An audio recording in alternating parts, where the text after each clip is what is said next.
Hey, what's up? Welcome back to another edition of the Mandatory Live. We took a week off, but we're back. Thank you so much if you've already been rocking with us. If you haven't, make sure to hit that like and subscribe button because it helps the channel grow. And we're also on the audio side as well. So if you got a couple of minutes, leave a rate and review because that obviously helps the channel grow as well. Lots to get into. Before we quickly get into that, our good friend of the show, well, actually, he's my co-host. I don't know why I said that. Brian Fonseca went to Spain. Okay, he was That in is true. Spain Yes. and we didn't really get to talk about it, but really quickly, Brian, how was your trip? You look like you ate everything that was like amazing there. Number one, you went to all the good spots, and you went to a soccer game. As you know, in Europe, going to a soccer game, that's like bucket list stuff. What was your best? Ooh, look at you. I You should have the Real Betis hat. that's sick. I'm Betis pilled, and this is my team now. So I have a team in La Liga to follow and root for. Anthony, who they got from Manchester United on loan, has been really, really good. And they won the Yeah. we booked this so far in advance. It just so happened that the Sevilla derby, Real Betis and their rival Sevilla, they both play in the same city in Spain, and they're both rivals, kind of like the way you would be rival with, like, Mets and Yankees here, Jets, Giants, etc. Except it's more heated out there for obvious reasons. Yeah. So it just so happened to fall on the week that we were going there, and it was like, oh shit, we're getting tickets to this, and it was expensive, but whew, they won 2-1. We left a little early in the second half because after a game, especially if you're a Mm, fan and not media. And I was like, I'm not dealing with this shit on vacation, bro.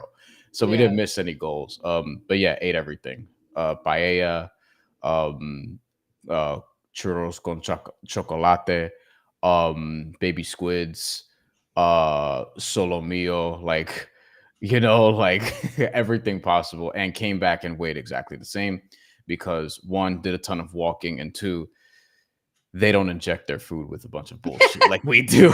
That's true. That's true. Even if you go to Italy, like they give you like a good amount of pasta. They don't give you like this like enormous amount. You know what I mean? Yeah, Like, and yeah. so that's awesome though. And that's the thing. They do it's tapas bars all over. So you're eating a lot of different things in small portions. For like €4, €5, €6. Like, it's very, Yeah, like, if you look at the plates that I posted, a lot of them were small. A lot of them yeah, were very small because that's kind of by design. So that's the other thing. Here, it's fucking gluttonous. You know what I mean? yeah. Like, But sometimes that's a good thing because you're like, if I'm you know what I mean? starving, yes. But Yeah. And then you're like, admittedly, whoa. I came back and I was like, I'm gonna watch how I order food. Not that because I eat relatively, like, well, healthy, whatever. I feel like people can see that I'm in some sort of shape and work out regularly, but at the same time, like, when you go out, it's like, Yeah. You guys should have seen Brian before the show. He got conservative. He put on like a nice shirt. He didn't have sleeves on before. And I was like, don't you think that's risky for our show, Brian? And then he went, he's like, you're right. I should be more conservative. So he put on a Met shirt. I've worn a We're tank just, top on the show yeah. before. People And don't want they want to see you in the tank top, and no, no. you One want of you want to our go. one of our good friends, Ryan Hong, that day was like a good friend of the show. You'll probably see him Oh, sometimes that's when we do a right. post fight show. Which, by the way, guys, we are doing a post fight show this weekend Yeah. for Jaron We Boots were Ennis. debating it for last weekend. We didn't end up doing it, but this weekend we're doing it. We yeah. So, anyways, we'll get to the important stuff because we got a lot to talk about on this show. But we will be having a post fight show for Ennis and Stanionis, and we are going to do that fight preview as well. So stay tuned for that. But Brian, lots to get into. So why don't we just get right into it? Because we said we weren't going to take too much time for this show. And I am PK13. Thanks for rocking with us this morning. He already says good morning, guys. Good friend of the show there. Brian, I think one of the biggest news to come out this week is the fact that Dmitry Bivol he vacated his WBC Light Heavyweight title. And that means that, yes, he is willing to fight Artur Beterbiev for a third time. But this also means something different for a guy like David Benavidez, because that was the fight that they were trying to make Bivol and Benavidez. With Dmitry Bivol vacating, this changes up things. So your thoughts on Bivol doing this? Yeah. So Dmitry Bivol gives up. I think, by the way, the best looking title in boxing. To me, like, if I'm just ranking aesthetically, like, which belt I would want the most, WBC, just the green, something about it just looks the best. Kind of reminds me of the big gold title in wrestling, which is formerly the NWA Championship, later WCW, later WWE World Heavyweight Championship. Just looks great. There's also reports of Bivol rejecting like an $8 million purse to fight David Benavidez allegedly. But we'll see. Regardless, what we know is that he's vacating the title. And there's a couple of different things here. One, we know that Dmitry Bivol wants to finish off the trilogy, which if you're a boxing fan, if you're a boxing reporter, of which there aren't many of anymore, if you're a consumer of the sport, like you should appreciate that move, because I think everyone deserves a trilogy, should want to see a trilogy, even if you're like me and think Dmitry Bivol actually won both of the first two fights, albeit very narrowly, then yes, like we deserve a part 3.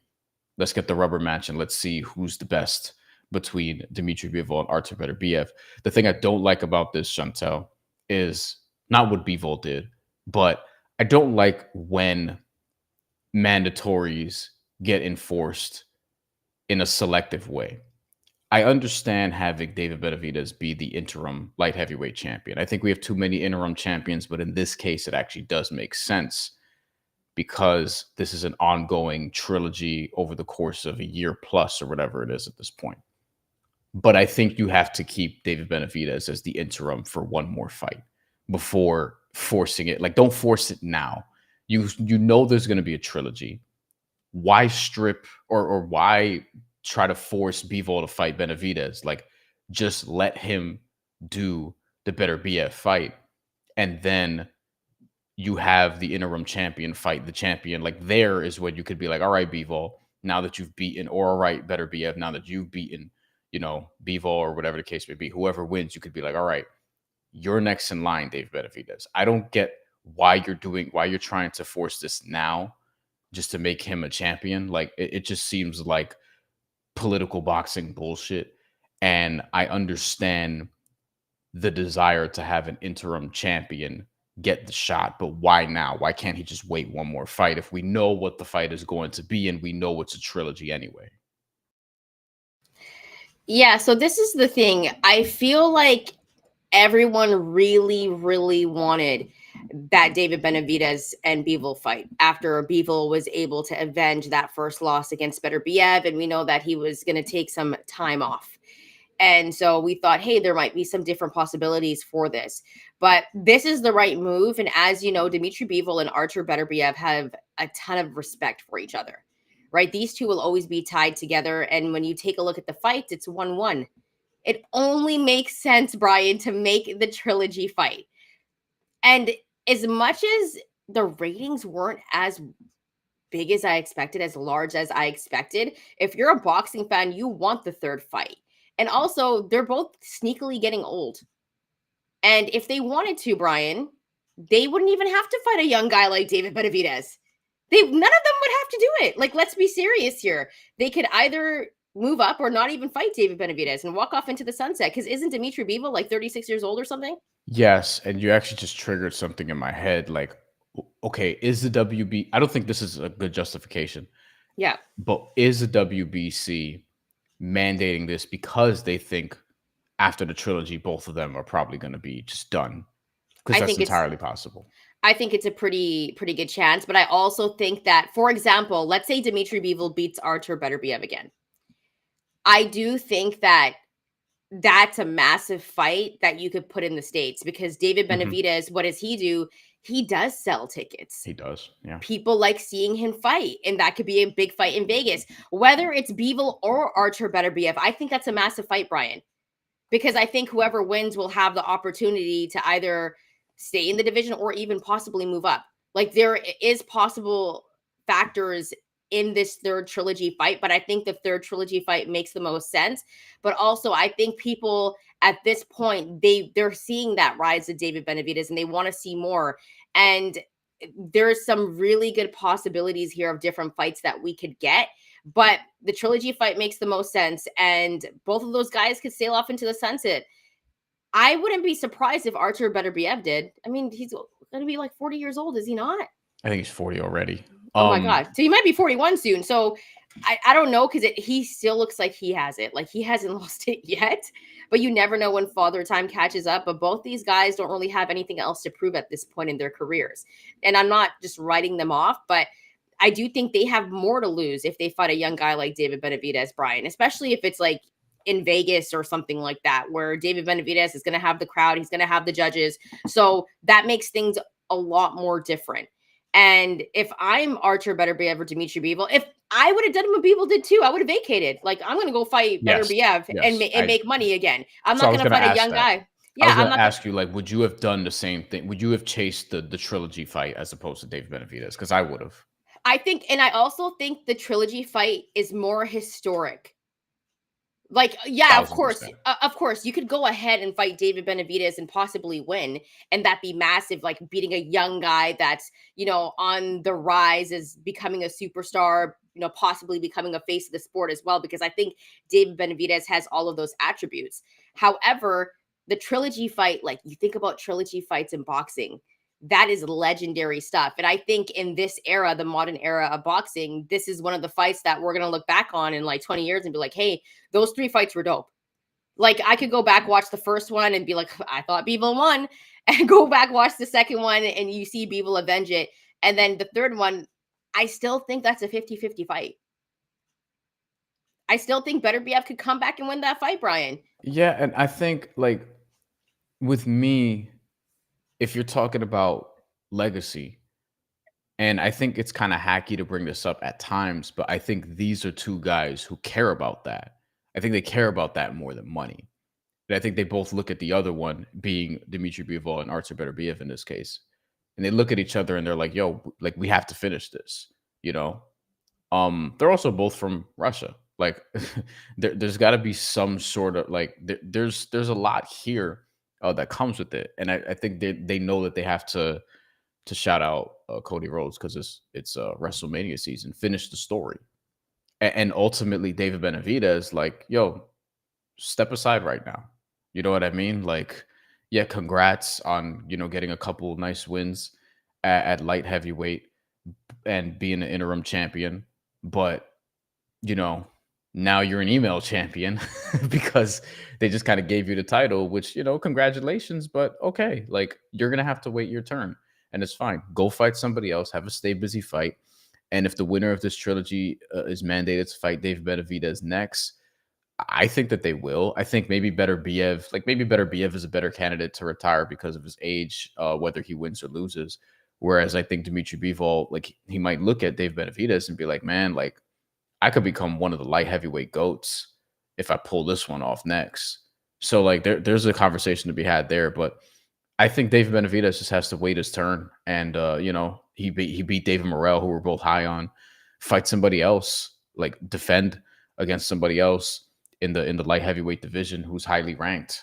In the meantime, while you wait to get your shot, what I think could be, you know, early next year, spring or something like that, because this trilogy fight might not be until later in the year. And if you look at the WBC rankings right now, because Dave Benavidez is the champion, because, you know, they stripped Dmitry Bivol, the number one contender is actually Artur Beterbiev, which is really funny. And we obviously know Artur Beterbiev is going to fight Dmitry Bivol next. So then after that is still David Morrell, which is interesting. And then you have, like, Albert Ramirez, Alexander Vosdik, Joshua Buatsi, Connor Wallace, Willie Hutchinson, Anthony Yard. Like, a couple of, like, we've seen him fight Vosdik already, so no, I don't want that. But Yeah, there's a couple of dudes here where I'm like, okay, like, maybe that would be like an interesting stay busy fight. And I think if you're David Benavidez, like, you should also be looking to get a knockout in your next bout. You know, Callum Smith is also an interesting name. He's the interim champion with the WBO. So, like, and there's let's give props to Callum Smith, because he took care of Buatsi. And remember all the hype behind Buatsi? I was pissed off. He messed up my parlay. And Callum Smith came in, and I was like, dude, I honestly think we should give Callum Smith some props. And you know me, I never really give people across the pond mad props. But he has been in the ring. I mean, like, let's be serious. Like, I'm not the biggest fan of UK fighters, right? My favorite style of boxing is Mexican style boxing. Like, it's pretty obvious on this show. But I do think Callum Smith deserves some props, because he's been in the ring with some guys. And just when you thought that maybe he was on the latter end of his career, he beats a Joshua Buatsi. in a very convincingly fashion. Like this was a fight where I'm like, I never want to hear Buatsi's name again for a little minute. Can I give you the fight that I want the most? Actually, that I just thought of it for Dave Benavidez. Like, Yes. so Anthony Yard. I knew you were gonna say Anthony Yard. That's a good fight, dude. I know he's only ranked 8th, although it may move up because he's fighting Lyndon Arthur actually in a couple weeks. I think that's on the Conor Ben. Which, by the way, that's a sneakily good fight. Like Lyndon Arthur can fight. Like he's not a scrub, dude. Like that's actually a very good fight. I would like to see the winner of that fight, David Benavidez, the most, because I want David Benavidez to be in an action fight in this weight class, this specific weight class. David Morrell was not going to be that. David Morrell, I didn't think remember I talked about how disappointed I was in his strategy, but ultimately I still think the world of David Morrell's talent, and I think David Morrell's going to be good. I think he's going to be good for a long time, and we're going to look back at that loss and like, you know, it's one of those things where you can't look at a loss on a fighter's record. We got to go back to how it was before Mayweather, because Mayweather ruined it for everybody, yo. Like, let's be serious. I wish Morrell had a different game plan, but I think when it came to experience, Benavidez just had more. But shout out to those guys for making that fight in their primes. Like, we're getting good fights. And so that was one of the ones I loved. I would love to see Benavidez against a guy like Callum Smith, who has lots of pedigree, been in the ring with a lot of guys, and can win a fight. Like, he would make things tricky for David Benavidez. So usually UK fans who watch the mandatory, I'm giving your props. Callum Smith right there.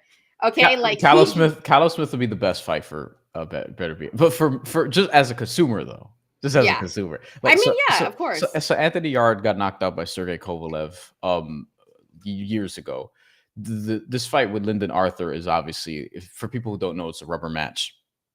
Lyndon Arthur won the first one, a split decision. It was kind of controversial from what I recall. And then Lyndon Arthur got knocked out in a rematch a year later in 2021. So this is the third fight between the two. And here's the other curious thing for me when looking at the light heavyweight division. Of course, we thought we were going to be quick on this segment, but we're not. We're about 20 minutes in. We just love talking about this stuff. So Anthony Yard is 8th right now. Willie Hutchinson is 7th. He just lost. Joshua Buatsi's 5th. He just lost. It's like, if Vosdick is 4th, he lost Dave Benavidez already. And I feel like if Anthony Yard beats Lyndon Arthur, he should jump up into that top 5 in this weight class. And sign me up for August, September, David Benavidez versus Anthony Yard if Anthony Yard wins that. Just stylistically, it'd be a really fun fight. And I wouldn't say safe opponent, but like he'll be a minus 600, 500 favorite or something along those lines. Try to get a knockout in this weight class against a guy who's been stopped before. And then hopefully you get the winner of the trilogy fight. Yeah, I think actually that's good matchmaking. Very, very I swear, good. I'm gonna at some point, if this shit doesn't work out, we'll go the promotional route. We're doing mandatory promotions. We've talked about it. We got big dreams, y'all. It's not just the show. It's gonna pop off sometime. You guys leave comments as well. Let us know who you want to see David Benavidez fight. But also, if you were Dmitry Bivol, would you have vacated as well? Drop your comments below. Let us know, because we will be reading them. And also, just tell us what you think about the Beterbiev Dmitry Bivol trilogy fight, and if you're excited for that. Bryan, any final thoughts before we move away from this topic? No, let's move on to preview the fight of the weekend. The one that it will dust off our post-fight live. We haven't done it in a while. We want to do if we could, we'd do them every week. It's just, Saturday nights we also work. We'd be busy. But this fight is a big, big fight. Unfortunately, I think it's only big for boxing fans and boxing consumers. We'll see how it actually performs, but these are two of the best welterweights in the world, and I'm excited to see what happens here. And so that's actually what I want to get into before we kind of break it down. And I know we said we'd be quick today, but I need to talk about this with you, because this is Boots Ennis and Stanionis, who right now in their careers, I guess you could say they're both belt holders, right? I believe Stanionis has the WBA, Jaron Boots Ennis has the IBF, right? And the other two titles, I believe that is Mario Barrios has one, Does he not? Yes, and was it Brian Norman Jr. Yeah, that accused him of holding it hostage or whatever the case may be? Nonetheless, when I take a look at the welterweight division, okay, this is a division that is prestigious, right? Some of the best boxers of all time fight in this division. Like, for example, Brian, you love Trinidad. I loved Yes. Oscar De La Hoya growing up. You know, we just got out of the Terrence Bud Crawford, Errol Spence Jr. era. And I'm taking a look at this division and I'm like, it's not as exciting right now. Like, No, what's up with this division, yo? It's the worst welterweight division maybe of my lifetime. I'm not even joking. That's what I'm saying. This is the worst it's been because you and I we're a couple of years apart in age. So we grew up with the same people. You mentioned Trinidad and De La Hoya. Also around that time, you had others later on. You had like Miguel Cotto and Shane Mosley and obviously Floyd Mayweather, Zab Judah at one point. You could even go back like Tommy Hearns, Roberto Duran. Like, this is a weight class that has a legendary names and it's always been popping. And I'm taking a look at it right now and I'm like, the only name that really gets me excited is Jaron Boots Ennis. And when Virgil Ortiz was in this weight class, I was like, I love this weight class because they're going to make some very interesting fights. And then obviously Virgil couldn't get down to 147. He ended up moving to 154, which is healthier for him. And that makes all the sense in the world. But Brian, is this weight class just not popping right now? Because for me, I'm not excited. And when I took a look at this fight, I'm like, this is a dope fight. Stanionis and Ennis, because as you know, Stanionis and Virgil Ortiz were supposed to fight like a million times and it never happened. I don't want to, and look, we're not shitting on Boots or Eimantas Stanionis. No, not at all. We're shitting on the welterweight depth as a whole. Because if you just look at the WBC champions, just the list of WBC, and we're using the WBC title for starters. The WBC welterweight champions. This is from 1993 on. I'm not going to read the entire list, but I mean, Pernell Whitaker, Oscar De La Hoya, Felix Trinidad, De La Hoya again, Shane Mosley. You go on to like Vernon Forrest, and then Ricardo Mayorga obviously beats him in stunning fashion. Ricardo Mayorga in this era would be amazing. And also very chaotic. You could go on down. Obviously, Floyd Mayweather, Andre Berto, who at one point looked like he was going to be awesome. Didn't really play out that way, but he was very exciting, as was young Victor Ortiz. And then in the mid 2010s, this era was frustrating because you had a lot of talented guys and you just wanted all of them to fight each other. And some of them did, but you know, like Danny Garcia, who was champion in that division at the time, Keith Thurman, later Sean Porter, Errol Spence, Terrence Crawford. And now we got from all that to, no disrespect, Mario Barrios, who I don't think is better than a single guy that I just mentioned. I didn't even mention Corey Spinks, Zab Judah, Carlos Baldemir. Like, this is what it is with the welterweight division right now. It's really plummeted. That's just WBC. If you look at others, like obviously Keith Thurman, who I thought was as good as anybody else in the welterweight division during a period, probably from like 15 to like 17, 18. This is not even to mention Manny Pacquiao, who had the WBO title on lock for a while. And obviously Miguel Cotto, who we mentioned earlier, Timothy Bradley, who's a Hall of Famer, who I thought was very underrated when he was fighting because he wasn't a knockout artist. And you just go on down. Paul Williams as well is another name that I just remembered. Like, we don't have those in the welterweight division right now. And there's some fights that we didn't get back then. So I credit these two dudes for getting in the ring with one another, because like we didn't get Miguel Cotto versus Paul Williams. We didn't get Danny Garcia versus Terrence Crawford. We didn't get Keith Thurman versus Terrence Crawford. We didn't get Errol Spence versus, you know, whomever, like so on and so forth. Manny Pacquiao. Like, there's just a lot of fights that we didn't get. So this fight we're getting. And I think Boots Ennis, to be fair, has the talent to be an all-time great, but the resume has to sort of get there. So I think this is one step in getting there. Yeah. And you know, we got a good comment here from IMPK13. I want to go We to got this. another good one from him that I didn't even hear about. I just pulled up the story on it and I was reading it right now. But you know, we may or may not get to that. We're gonna put it up. We're gonna put it up. I haven't heard the story, so I can get info on that from you guys. IMPK13, good friend of the show, said the old welterweight division ended with Spence Crawford fight. The Yes, current welterweight division is still in its infancy. Give it some time. Okay, I'm not mad at that. That's some positivity. Maybe I'm being a little bit too negative. Also, IMPK. Let me wait, ask you. let's go to Hustleman right quick because we haven't seen him for a little minute. A long time no see, long time friend of the show. Thank you, Hustleman, for joining us. IMPK. Let me ask you. Who are the up and coming welterweights that you're excited about? What I would ask you right now. I think the division is in such bad shape that like we're having Devin Haney like quickly Teofimo move up to it. Lopez. You know, Teofimo Lopez might be there soon.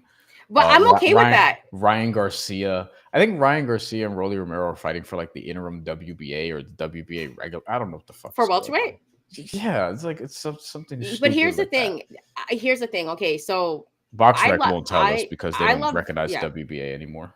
Yeah, I love well, it's so corrupt, so whatever, right? So They all are. the 140-pound division to me has always been an exciting division. Like I love the 140-pound division. And I wouldn't be mad if some of those guys end up moving because that 140-pound division right now is so crowded but so exciting. But I think obviously they're going to eventually move to 147 and make some noise there. But Brian, let's get into the fight now. And then we'll roll back to IMPK13's very interesting comment. If By you're on the the way, comment. Rohan Polanco is like the welterweight that probably excites me Dude, most for the future. yes, Um, very big on him. but like I don't know how much else you got, especially if you're looking at the guys that are ranked. Josh Taylor's a welterweight now. He's gonna fight Eko Essuman. That might be good for Josh Taylor, but it's like I'm more concerned of is Josh Taylor done now? Like, is it his time where possibly like age might have caught up to him because all those injuries and stuff like that? Like, we haven't seen Josh Taylor look like Josh Taylor since he beat like Jose Ramirez. Like Brian Norman Jr., I think is good and was getting disrespected into the fight where he ended up, winning the interim title. But like, I know Top Rank is doing their job and promoting the shit out of him because they're his promoters. But I look at and I'm like, am I supposed to believe that he's unbeatable? Like, really? Like, Yeah. and he might be the second best welterweight in the world right now. But I'm like, no disrespect, but come on. What are we talking about here? Yeah, this is so funny. They have Devin Haney ranked the WBC number 1 at 147 pounds. Right. Who's better than him though? Yeah, this is such an issue. This is how not popping the welterweight division is right now. So we need to make some noise, but we're getting a very good fight. Yeah, if you like let's boxing, this is the fight that you want to see, right? Because you got Jaron Boots Ennis, who he should be a face of boxing, a bigger face of boxing, to be honest with you. But now is his time to really make some noise against a very, very good opponent who hasn't actually fought in a long time. He fought like one time in 3 years. Stanionis, who's undefeated. And this is going to be a very, very good fight stylistically. Brian, how do you see this fight going? And if you have a bet, save that for the end because we are going to give our bets. And guys, drop your comments. Let us know who you're going to be going with for this fight. Brian, Ennis, Stanionis, who do you have winning? Tell us how you see it going down. We should really talk about the betting odds. What I want to say first is I think Stanionis is being kind of overlooked in this fight. I do think stylistically, Jaron Boots Ennis. So here's the thing: in doing the film study leading up to this, which you can find on my YouTube channel, it's a 2-parter. I was looking at the fight with Karen Chukadazan the second time around, and I forgot because it was the first time I watched it since actually watching it that night. Boots got tagged a lot more than I remember. He also was better in that first fight against the two, or between the two, where it looked like we were like, hey, like Karen Chukadazan's not throwing, but Boots is like clearly struggling with the footwork and the defense and the accuracy a little bit. But he won every round because his opponent wasn't throwing. Then in the second fight, Chukadazan is throwing, and I thought he won 3 rounds. Boots his hands will be low in the pocket. He thinks he's out of range because he does have a 6-inch reach advantage over Chukadazan or something along those lines. And then he'll just get tagged with the left hook out of nowhere, or he'll eat a jab or whatever. You still see the skills on the display, and he obviously did enough to win.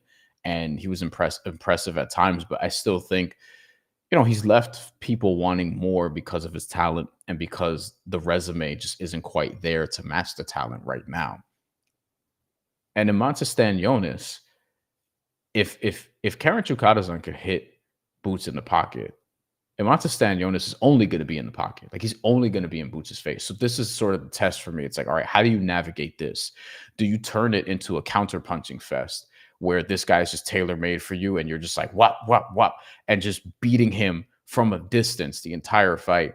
Or is the pressure going to actually make you, like, break down a little bit and you're going to be kind of on your bicycle because Stanionis is just going to be in your face for 12 rounds? Stanionis doesn't have like a world beater resume either necessarily, but he does have a couple of impressive wins. I worry about the inactivity, but to me, I think Boots gets this done and ultimately gets this done by decision. But I wouldn't be surprised if we're talking about 115, 113, 116, 112. Would not be surprised. Okay, so I kind of have a different outlook for this fight. So when you talk about styles, Jaron Boots Ennis, and okay, so there's some controversy with that fight with Karen Chukadazan because he was getting tagged to the body. And Jaron Boots Ennis, I don't feel like he had a game plan that was different from the first one. So when Karen Chukadazan came with a different game plan and was kind of like in his face, he was not making any adjustments that I thought he was going to make. And it was in his hometown. And this was a fight that we didn't even want to get. Like, I don't even remember like staying home for the second fight. I was like, well, I'll just watch it later.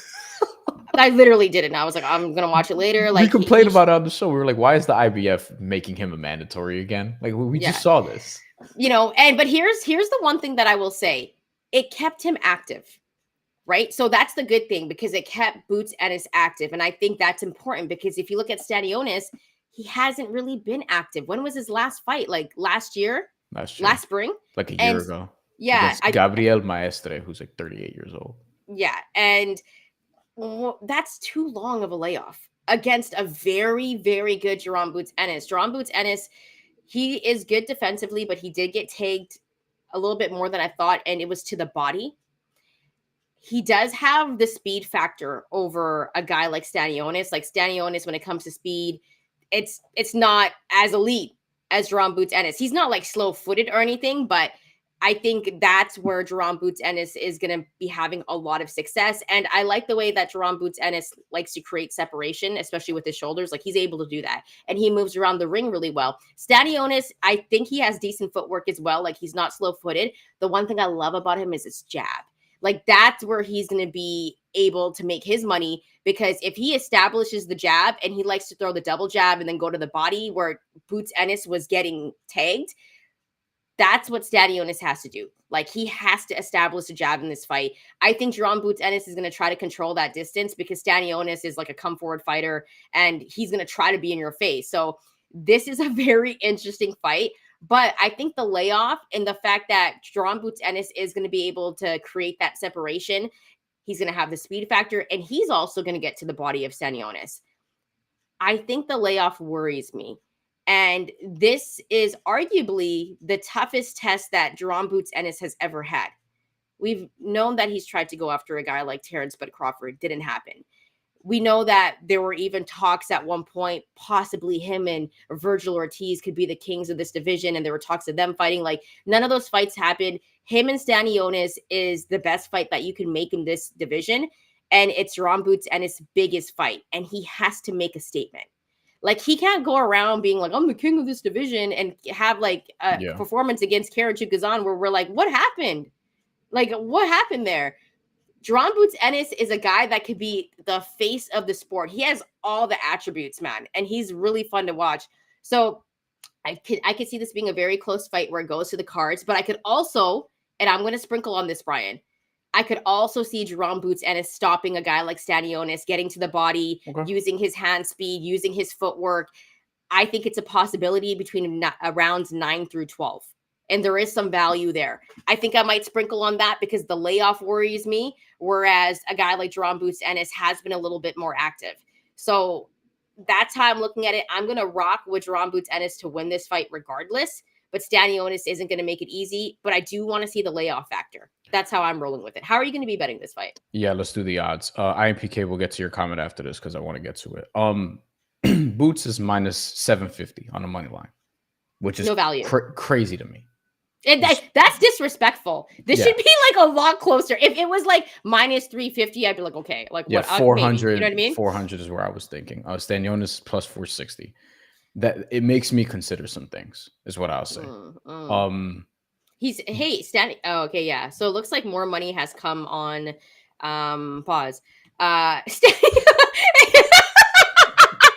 Okay, it looks like more money has been thrown towards Stanionis because the odds have changed a little bit on one prominent sports book, and until they start to sponsor us, we're not going to see the sports books. All right, Boots is plus 100 to win on points, and that's the first place I look.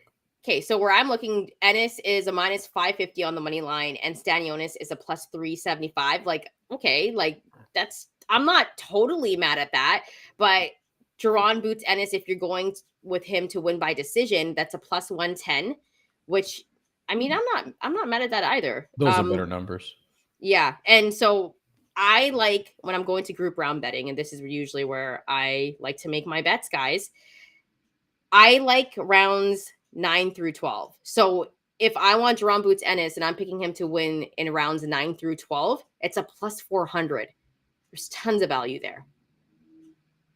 I like that bet, but sorry, Brian, go ahead. How are you going to be betting this fight? Yeah, I'm just doing Boots by decision. I'm interested in Boots to score a knockdown at minus 110. He did knock down Chukadazan last time around. There was also a point deduction due to holding in favor of Jaron Ennis. So he got the beneficiary. He was the beneficiary of that. Minus 110 for him to score a knockdown is interesting to me because Stanionis is going to be in his face the entire time, which opens him up to counter-punching opportunities from Jaron Ennis, who also has a lot of power.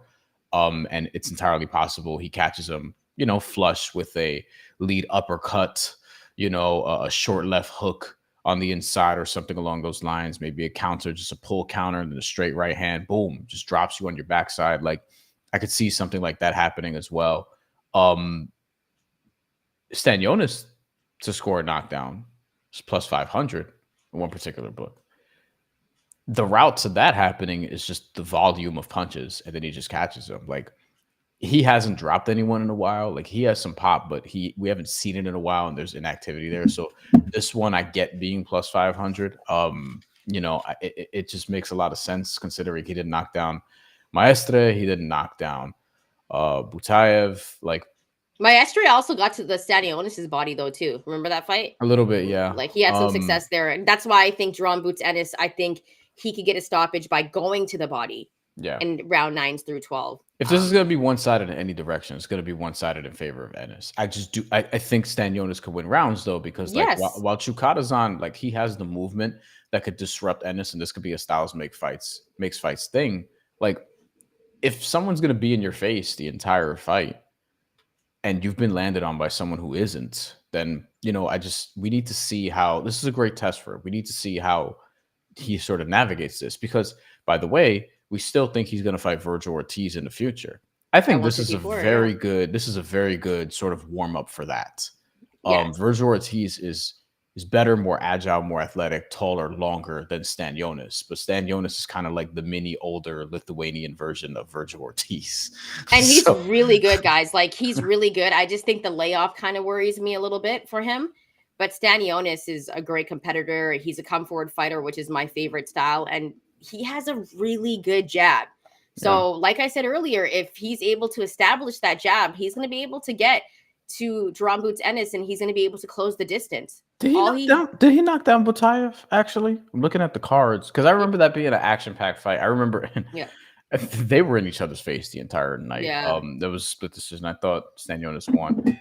But there's a point deduction here, and I'm like, oh, was there a knockdown that I'm forgetting about in that fight? It was 3 years ago. Regardless, I don't think Butaev is like someone I'd compare to Boots Ennis either. But I think regardless, I think this is a really good fight for Boots at this stage. It potentially gets him another welterweight title, which is great. And it opens us back to our welterweight division conversation, because it's like, what will be next for him? But that's a conversation we could have after he wins. If he does. I think that's a great conversation. Also, for this fight, I don't think you can count out Stanionis. Like, this is a very, very good fight. I think I want to say it's a 60-40 fight. 70-30 probably. All right, IMPK. I'll be quick on this. Aren't there 3 big welterweight fights on May 2nd? Okay. Are they all going to be at welterweight? Is that what we're hearing? I thought two of them. Because Teofimo Lopez and Barbosa are at 140, I'm guessing. And that's because it's for the title. Yeah. Like the WBO title that Barbosa's wanted literally for years. And has been a contender for, highly ranked by the WBO literally for years. Devin Haney and Jose Ramirez are fighting at welterweight. They're not actually like true welterweights. Well, Devin Haney might be, because he'd be coming in at like 170 and shit. Yeah, he's like, he's actually like a super middleweight guy. The frame, if you look at the frame of Devin Haney, like his shoulders, and he still can knock people out. But regardless, like there's him and Jose Ramirez that's at welterweight. Devin Haney is going to fight for the WBC title at some point. Like that they're setting that up. Like Devin Haney versus Mario Barrios. Yay! Before the end of the year, a fight that every fucking buddy wants. Yeah. And then Ryan Garcia versus Rolly Romero. This is at welterweight as well. These guys aren't actual welterweights, but I mean, if we're being honest, Ryan Garcia, like, I know we saw the Devin Haney fight, but also in terms of big fights, this is a big fight. But Rolly Romero, when's the last time he impressed you, IMPK? We had him on the show. Like, I think it was against Tank. And he got knocked out. The fight that he got knocked out. Okay. But yeah, that was, I mean, it's Tank. Like, let's I get it. No, I get the point. But like Manuel Jaimes was whatever. Isaac Cruz, he got beaten from pillar to post, as people say. Ismael Barroso, we don't need to relitigate that horrible ass robbery and performance. Tank. It had to be Tank. Like, that's the last time I was like, oh, Rolly looks pretty decent. I had him up on the scorecard. And 3 years ago. It was 3 years ago. Anthony Yickett before that, if you want to pick a fight that he actually won, that was 4 years ago. And then with Ryan Garcia. So you have the steroid thing in Devin Haney fight. I'm calling it the steroid thing because he literally tested positive for steroids. Oscar Duarte, didn't think that was an impressive performance, but he did get the stoppage. But he didn't look awesome in that fight. Duarte is better than people think. I'll note that as well.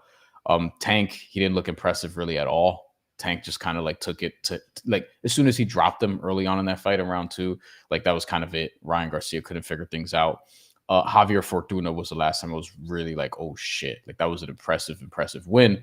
And that was 3 years ago as well. So you have 2 guys who are just chaotic by nature, who are fun, who are just like dynamite waiting to blow up, both inside and outside the ring. And it's entertaining, but like to me, it doesn't strengthen like the welterweight division is great right now. Sort of argument. Nerd says we need Rolly as comic relief, and exactly. I'm not gonna lie, like I literally think that's what he's there for. Yeah, but I think him and Ryan Garcia sell a great fight. And sometimes that's what you need. Yeah. And this is still a solid fight. Rolly still has power. Like, Rolly has power. Rolly started boxing at a later age. And he's going to make this entertaining, and he's going to get the bag. And you got to love that, right? Like, you're putting your life on the line every time you get into the ring. This is going to be a very entertaining fight. And I guarantee you, Ryan Garcia is going to make it interesting. Like, I don't think it's going to be one of those things where Ryan Garcia is going to knock him out within the first, like, 4 rounds. They're going to make this interesting, and they're going to talk stuff, like they're going to talk smack, and it's going to be very entertaining. But I could see Ryan Garcia getting the TKO or KO before the end of the night. We'll move on after this, but this book I'm looking at doesn't even have odds for the fight. They have Teofimo Lopez. You'll want to know this. Minus 280 against Arnold Barbosa Jr. at plus 205. Okay. We'll talk about that when the time comes. Devin Haney is minus 1,200 against Jose Ramirez, who's plus 680, which I get that. You know what? I'm a big Jose Ramirez fan, so Yeah. I'm hoping to see something a little bit different. I want to see how Devin Haney is in this fight, because last time we saw him, he was his chin was broke and things were a little bit different, and you never know how you are after you get knocked down like that. And it wasn't just once. Fair or unfair, Ryan Garcia does make a valid point where, like, he says, look, even if I was on steroids or whether he copped to it or not, he still says you still got hit with like a million left hooks. I've And been it's saying like, that though. I've been saying that, dude. you Like, know, I hate to say it. I know that it's taken off his record. We're always gonna remember that fight. Always. we'll It's remember it when his next loss inevitably happens, because I don't think he's going to retire undefeated. no, I don't think it happens. Also, because like, what Devin Haney are we gonna get now? Honestly, I think Devin Haney is a very, very good, talented boxer. I think a lot of people just don't like his personality. I think maybe his dad makes it a little bit more tough to like him. But they're from Oakland, so I gotta rock with that. He had a pro Trump tweet also not that long ago. Oh, he did. Yeah. Oh, Jesus. Okay, let's move on. He called him that guy. Oh, wow. This is like as all this bullshit is going on, like a month or so ago, maybe a couple months ago. But this is, yeah. Okay, let's move on from that so we don't I wonder what his dad thinks about that. Anyway. Yeah, Bill does seem like a real one, I will say that. Yeah. All right, let's move on now, because Amanda Serrano held a press conference. She'll be fighting Katie Taylor for the third time, the trilogy fight. And this went down yesterday. This fight is going to take place July 11th, Madison Square Garden in New York. Bryan, we're getting the fight for the third time, so I think we got to talk about it. Do you think it's going to go any differently for Amanda Serrano, who came into the building of this press conference with headgear? Because of a reference to the headbutts that she was hit with last time. I mean, that's clearly a Jake Paul idea, for being totally honest. Whatever. Let's get into some of the things that happened at the press conference. I will share my screen once I have my screen ready. There were a couple of things that are worth just sort of looking at here. We will start actually with the headgear, because you mentioned it, and then we'll get into this back and forth that the two of them had that I found very interesting. By the way, we should note this card, like the card itself, was announced. I don't know if it's announced in full. Here we go. We have the screen here. Very good card, by the way, guys. Very good all women's card. Just looking at really interesting card. Really interesting card. All women's card, it appears. Which I know not all women like, because they feel like, hey, we should be able to compete alongside the men, not just by ourselves. You know. But I think at the same time, it's celebrating women fighting, and I think women, an all women card can hold it down. Like, we're gonna get some entertaining fights, and let's be serious. The women's fights have been a lot more entertaining, I feel like, as of late, especially like the big fights. Like, they're holding it down, and there's some very, very good names on it. Bryan, let's see a little bit from this press conference. So we have this face off with the two of the greatest fighters in the history of the sweet science. But it's just like bullshit music or whatever. We honestly don't need the sound, because just Ariel Helwani talking, and no disrespect, we don't really need that. But I like Ariel. Yeah, he was the host of this. Katie Taylor, I don't know if she's trying to laugh or whatever the case may be. They're just trying to sell this fight. They have so much respect for each other, these two women. But I also think if you're gonna do this, like, you should do the Invicta FC, and have, like, if you're gonna do an all women's card, why don't you troll the dudes, and you could have like men doing the fucking stupid poses that these women are doing instead.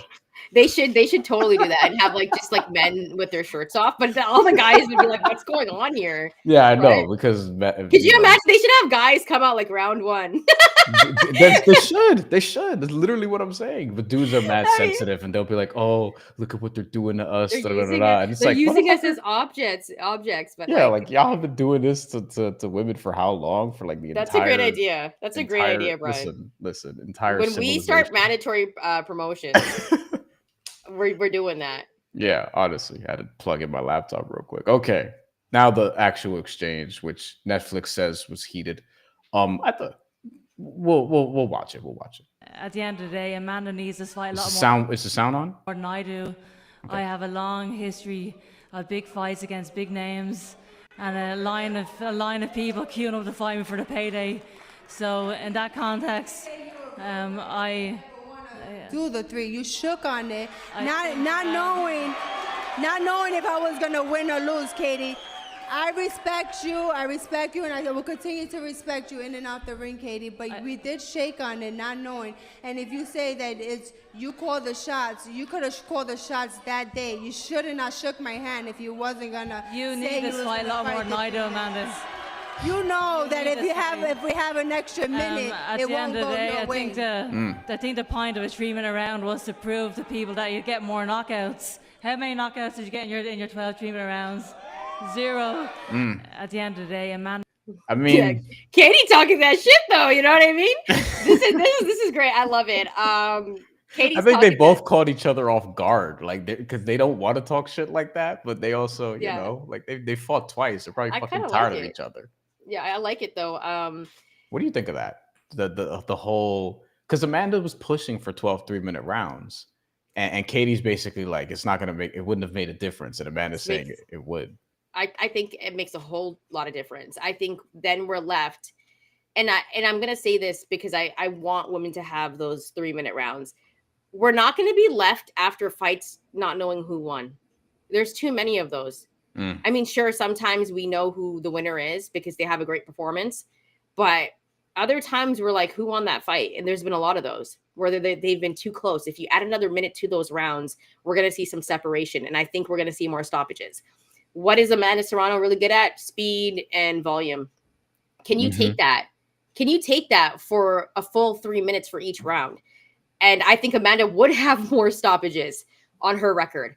TKOs and KOs if there was 3-minute rounds. Drop your comments below and let us know if you want to see 3-minute rounds in women's boxing. And Amanda's kind of right. Like, yo, if we shook on it before and then you kind of took a step back, like, no, we're not doing the 3-minute rounds. Why? Are you scared, Katie? Like, that's, you know what I mean? Obviously she's not. But you never know. So I would have liked to have seen the 3-minute rounds for this trilogy fight. Bryan, what are your thoughts? Yeah, and I like that Tamara Tibalt's doing it. Like, if for people who don't know, she's fighting 3-minute rounds. She's done it twice already. It looks like she's going to do it again. And that is super, like, you need that in this sport. You need people who are going to push it forward in that way.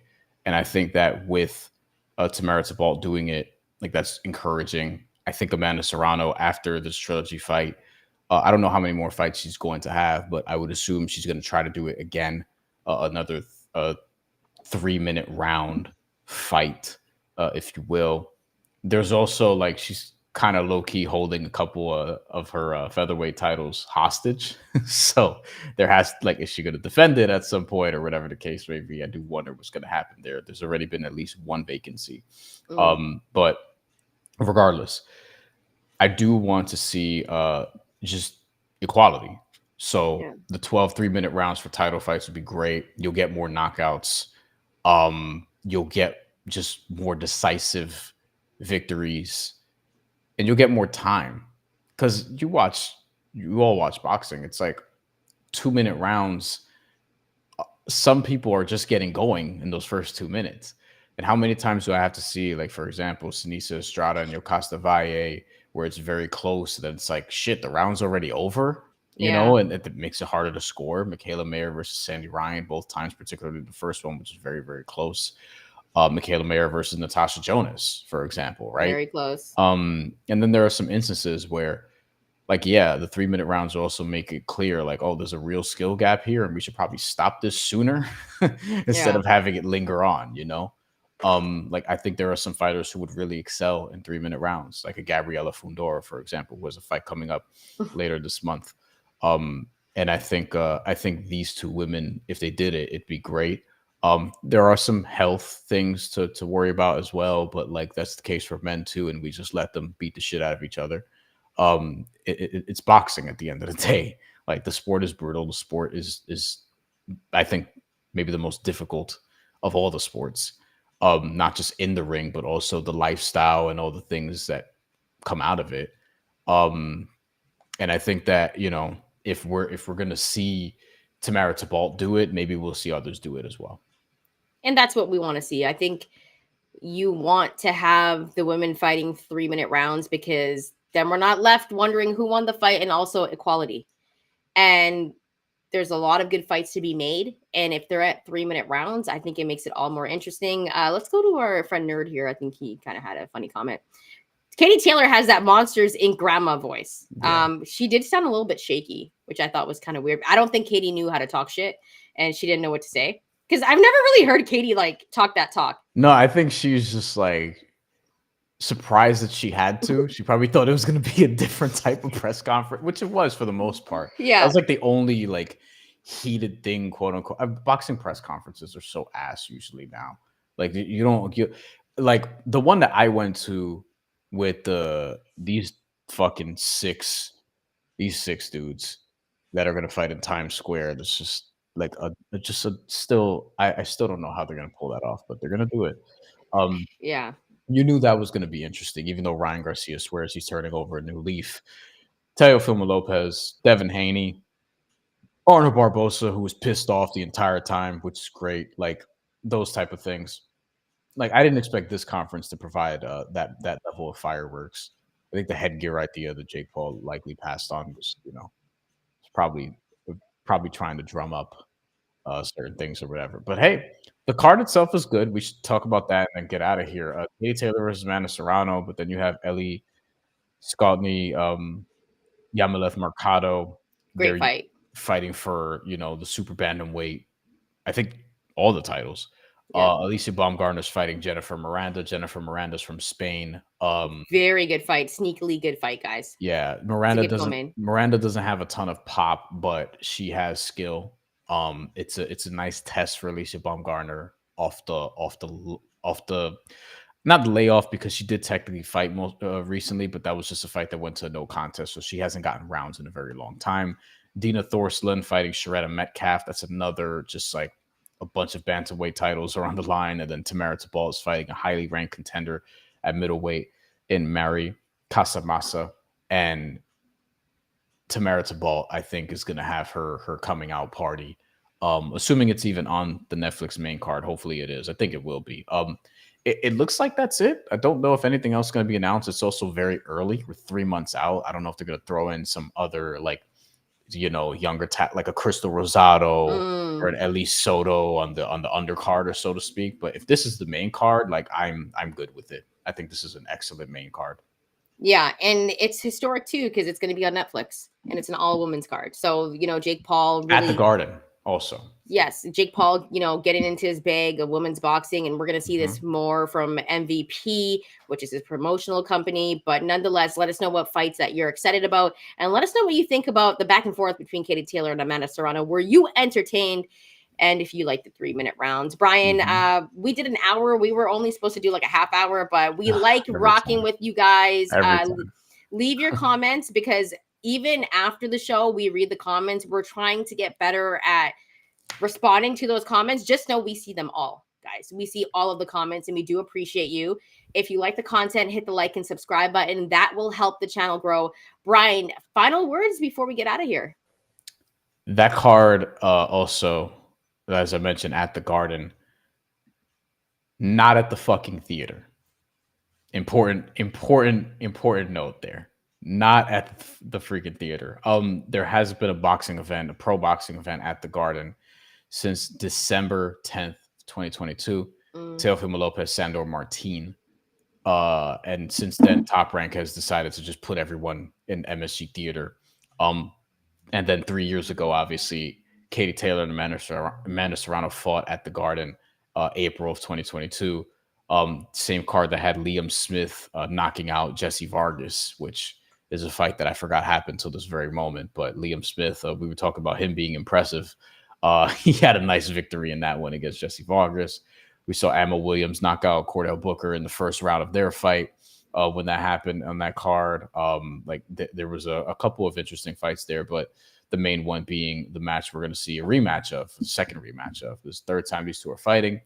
I think it's a fight of the year contender. It's been a fight of the year contender already twice. I thought it was the actual fight of the year probably in 2022. Last year, It was really good, and a lot of people would argue that Amanda Serrano has 2 wins. So I would probably be in that she definitely group. has one, at least one. 100%, at least one. Let us know if you think Amanda Serrano has any unofficial wins against Katie Taylor. Let's just put it as that. We will be back though, Brian. Wait, you had something to say. I have a question. Okay. If Amanda Serrano wins this fight, what do you do? Do you just like Have a fourth fight? Yeah, because it's 2-1, but Is it? right. Right? I think here's the thing. I think if the trilogy fight is anything like the second fight, which was on Netflix, and people like, you got to understand, like, we all saw the first fight, right? Yeah. And some people had Katie winning. Brian and I both had Amanda winning 6-4. That was more debatable, to your point. Yes. And I remember, like, there were so many, like, you know, Katie had the Irish fans in the building, and it was in New York, and I was like, whoa, like, I thought this was Amanda's backyard, but there's a lot of Irish people in New York, though I didn't even know that. Anyways, that's not the point. The second fight, people that weren't even like massive boxing fans were watching this. It was on Netflix. It was the Mike Tyson, Jake Paul one. That fight and that Netflix, I guess you could say, fight, that Netflix fight transcended just boxing, Brian. Like, there were a ton of people that watched it, and everyone was like, whoa, that women's fight was really good. And you would see that on X. They were like, whoa, the women's fight is great. Like, they didn't know their names. Like, you know, and then when I remember, I don't remember where I was, but I was talking to somebody, and this was like in a work environment, and they found out that I did a boxing show, and they're like, did you see that women's fight? And I'm like, what do you mean? Like, obviously I saw that women's fight. It's Katie Taylor and Amanda Serrano too. But what I'm saying is, that fight on Netflix, on that Jake Paul, Mike Tyson card, brought so many eyes to Amanda Serrano and Katie Taylor that people were like talking about that fight after that card. Yeah. That was the fight. Everyone's like, oh my God, like, this is what women's boxing is like. Like, people that had never seen it were like, you know, flabbergasted. What? Women can fight? Oh my God. Like, look at all the hits that they're taking. Like, how entertaining. Like, people were like, it's like they, for the first time ever, like, I don't know, saw Michael Jordan dunk. It was like crazy. Yeah. Right. Like Amanda Serrano's been doing this since the late 2000s. Katie Taylor, as an amateur, was really good, and then turned legends. They've been out here. They've been doing this. So here's the thing. This is what I think, to like not have a long answer like I've had. But if this Netflix show, boxing show, does really well, and I expect Katie Taylor and Amanda Serrano to put on a very good fight, another one.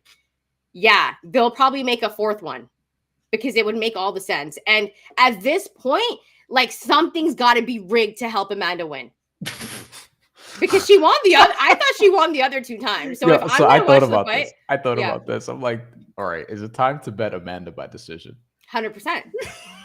You have to. You have to. Last time I took Katie by decision because I told you, I was like, man, she's got that. There's just some fighters that close fights, the judges just love them. Katie Taylor, they love Katie. Canelo Alvarez. You know, there's just some certain people. I'm not even saying certain people like there's an inside joke. I'm just literally saying certain people, because what do Katie Taylor and Canelo Alvarez have in common? Like nothing. You know, other than the fact that they both box, like nothing. You know, so I don't know what that is. But I kind of think if you're pulling the strings here, and you're Jake Paul, like.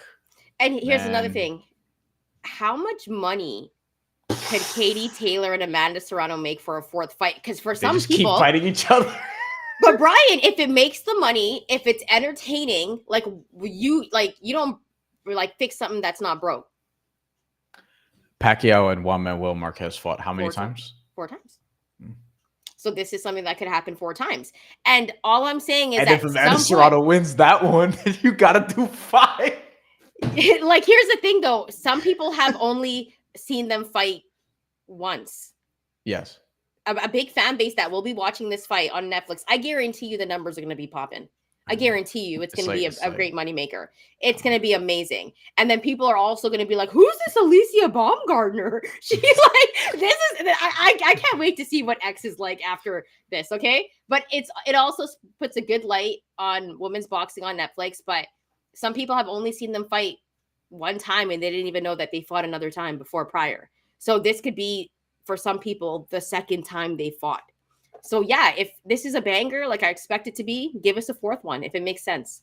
Because at this point, they could also just both dip out and sail off into the sunset. And Amanda's going to be promoting and doing her thing. So I think we're still going to see them in boxing, but they could still make money off of this, dude. Why not? You know what I mean? Now's the time for them to make bread. I would do the fight 4 times. All right. If Katie Taylor wins this, then they're not doing it again. I think even if it's a robbery, it's like we're done. We're done here. Well, I thought it would be done after the last one because I was like, what? My sneaky prediction is that Tamara Tibalt will steal the show with a one-sided dominating performance. And just hopefully it's part of the main show. She doesn't have like a chunk challenger though. I'll say that much. So there's that. That's all I got. We are planning a post-fight live show this weekend. Jaron Boots Ennis, Eimantas Stanionis, and whatever else happens on that card. That will be our first post-fight show in a while. Who is on this? Ray Ford. There you go. There's Ray Ford and Thomas Matisse and Omari Jones, who I really, really am high on, is going to be on this card as well. I did see he's like a minus 8,000 favorite, so I won't be betting on Omari Jones, but I think he's going to be really good, so I'll be watching. All right, guys, remember to hang out with us on the weekend for the post-fight show. If you're watching this after the fact, thank you. Hit that like and subscribe button. We're out. We'll see y'all on Saturday. And thanks so much again for joining us this morning. More live shows to come next week. Peace out, y'all.